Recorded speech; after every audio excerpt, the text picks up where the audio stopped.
right? It's a great one. Yeah. Hey, everybody. Happy Camtober. Can you believe it's already coming to a close? I've had a great one. I hope you've enjoyed all the Camtober posts. And to close out the season, I wanted to introduce you to my dear, dear friend. This is Pam Roylance. Hello. Say hello to the nice people. Hello, nice people.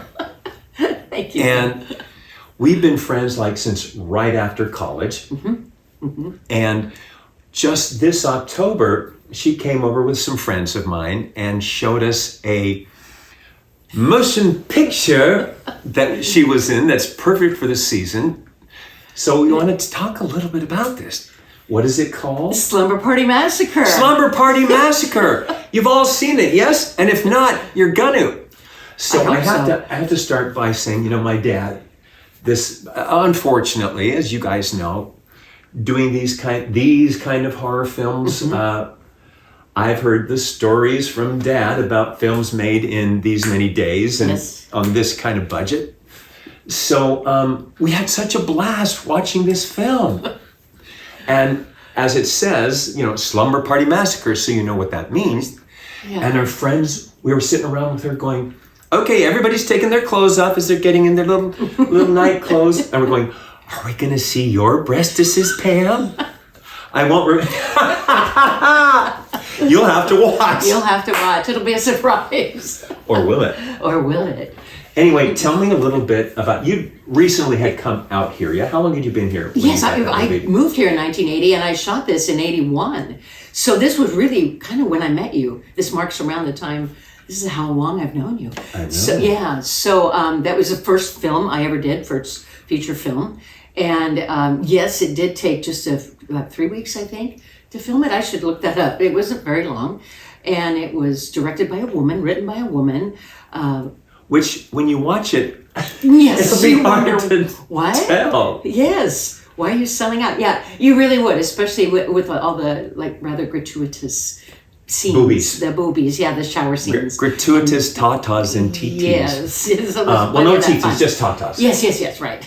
And so it's, but Roger Corman was the one who gave Amy Now Holden the option to start to direct it it was I think what, did he produce it? No, he just or distributed it. Maybe he just distributed it. But yeah, he gave her the chance to do that. And I think she turned down a Spielberg movie, I think, to do this. Oh, these are the choices we made. But no, I think she was very happy because in fact, I just read somebody's dissertation on the Slumber Party Massacre. And they were talking about how for the 1980s, it was quite progressive. And I guess it's why it continues to be a cult favorite. So tell us a couple of stories like that you shared with us. And I'm glad it's a cult favorite because Dad's films. And you can meet Pam she does the circuit of Comic-Cons. Yeah. Mainly, I'm just going to digest. She was a regular on Little House. So you'll have to look her up the last 2 seasons and stuff. Yes, which was really fun because we had shot this, Slumber Party Massacre, and they were busy putting it all together when I booked series regular on Little House. So I was all engaged in doing that and getting to know the cast. So when it came out, it ran for 1 week in Westwood, California. And Melissa Gilbert and I took some of the kids from Little House. What? To see that? Yeah, and we didn't even know what we were going to see. I think she and I actually went the day ahead of time. And we decided, it'll be okay. And the parents said, it's fine, don't worry about it. And the kids loved it. It didn't scare them or anything. They just thought it was great. Sex education. Yeah, I think. Because to this day, I still really Are you in touch with any of the gals or anything? From Slumber Party? Yeah. No, not anyone. I think once a couple of people I crossed their paths on a phone call, but that was it. What was the casting like? Anything special? No, not at all. I wasn't even a union cast member then, so I was non-union, and it was a non-union film. Oh, okay. And so I was just looking through Dramalog. Dramalog, for those of you that are of a certain age and trying to be actors in Los Angeles. You will know that. So yeah, there's a non-union section, and so you skip all the good stuff and you go to this. And so I just submitted my photo, and I just got the job like that, which was great. Oh, you didn't have to read? No, I did have to audition, but I just got myself in the door. I don't think I didn't even have an agent at the time. And what did you play? Oh no, I must have had. I played the girls' basketball coach, the high school girls' basketball coach, Coach Jenna.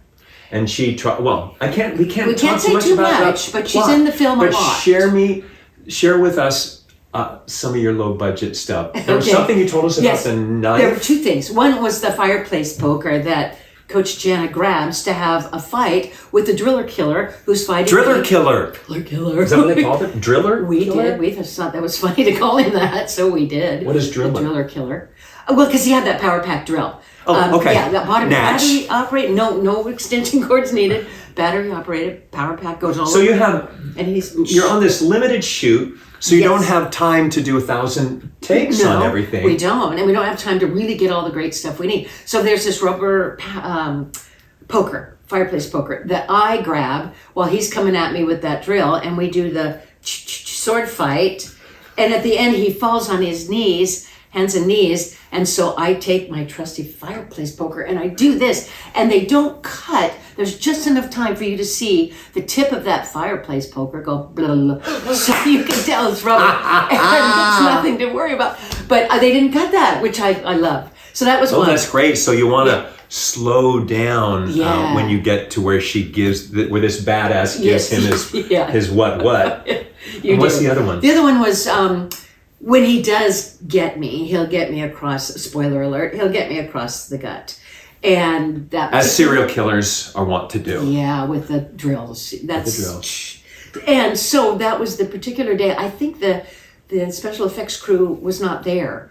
And so we used the lunch meat, I think, from a stew that we had that day and colored it up a bit. As I recall, that's what happened. And I was holding this lunch meat in here. And then there was the right moment, you move your hand and the guts fall out. And yeah, I think that's pretty sure that's what it was. I love that. Yeah, I've been hoping to run into Amy one day and just say, hey, am I remembering this right?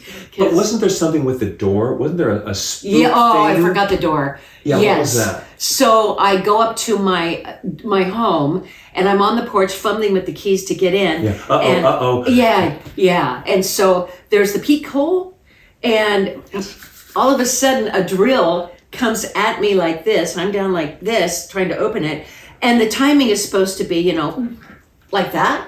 However, the street noise was So loud. you're peeking in like your eyes in the thing. Yeah, it's and he's supposed to really poke pretty you, center. Yeah. like, poke you through it. Yeah, it's supposed to be like that, right through where the peek hole is, because it's actually my lady, drilling a hole to put in a peek hole. Oh, that's in the right. This door. is a fake out. Yeah, it's a fake out. It's not really the driller killer. Oh man, all these spoilers. Ah. So yes, and there's so much street noise, and the drill is not even loud enough to hear from the street. So I don't even know, and it's through and back again when I look up and do this. So it's really a hard miss, I think. But I think when we watched it, it didn't look so bad. No. But we had to do it. You really only. So it's literally coming through, and you have is. to time it so that your Yeah. real eye isn't poked out. Right. And also, it's a one-time thing. There's no hole in the door until she does it. And so we really And you don't had have a to- second and third and fourth door. No, we really had to get that right, and I just didn't. And I just couldn't hear anything. So we did. I think we made it look okay. At the end of the day, I think it looks all right. But it was just a little bizarre that it's a miss. But there are a lot of setups in the film like that where you think, and then it doesn't happen.